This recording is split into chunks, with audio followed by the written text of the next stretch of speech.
د پلار غصه.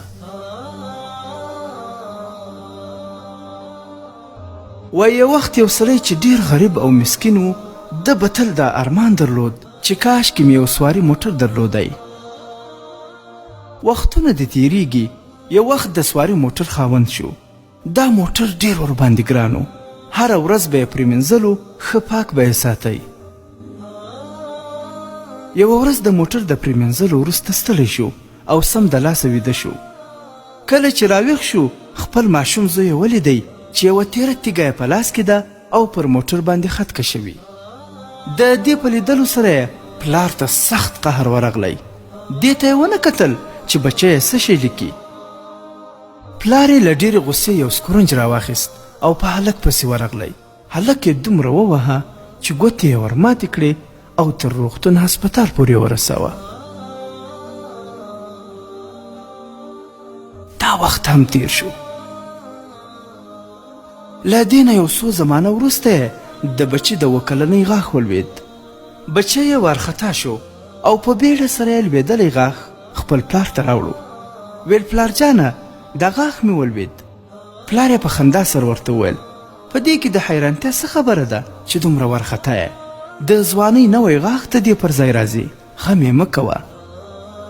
بچی یې په دې سره ډېر خوشحاله شو او خپل پلار ته یې وویل پلاره، تا چې ووهلم او زما ګوتې دې را پرې کړې، هغه به هم له خیره سره راشي. د دې په اورېدلو سره یې پلار یو سوټک راواخیست او موټر یې ټکور ټکور کړو. یو وار یې سترګې پر هغه ځای ولګېدلې چې زوی یې خط کش کړی و. هغه ته یې وکتل چې زوی یې لیکلی و پلار جانه زما بهترینه دوست دی.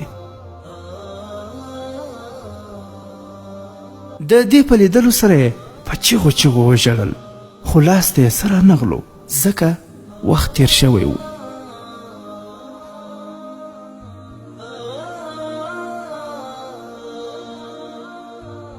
هر څومره چې یې وژړل، د بچي ګوتې یې بیا نشوې راتلی. ګرانو ورونو، خپلو ماشومانو بچو ته په یوه وړه غلطۍ باندې دومره غټه سزا او وهل مه ورکوئ چې د ټول عمر لپاره معیوبه شي. پوهان وایي کوم پلار چې خپل بچي په ډیر وهلو عادت کړي وي، د هغه بچي اکثره وخت ډارن او بېزړه وي او وهل یې ځیرکتیا ته سخت تاوان رسوي. یا یې د پلار څخه د وهلو عادت زده کړی وي، د خپل پلار او د نورو مشرانو څخه بې پروا وي. داسې بچیان یا په نشه اخته کیږي یا ترې قاتل او غل جوړیږي. او کوم پلار چې خپل بچي په ډیر وهلو نوی عادت کړي، د هغه زامن اکثر وخت هوښیاران او پوهان وي. محترمو اوریدونکو، د اسلامي او تاریخي عبرتناک کیسو لپاره حکایات مثنوي شریف د ثواب په خاطر در سره لایک او شیر کړئ.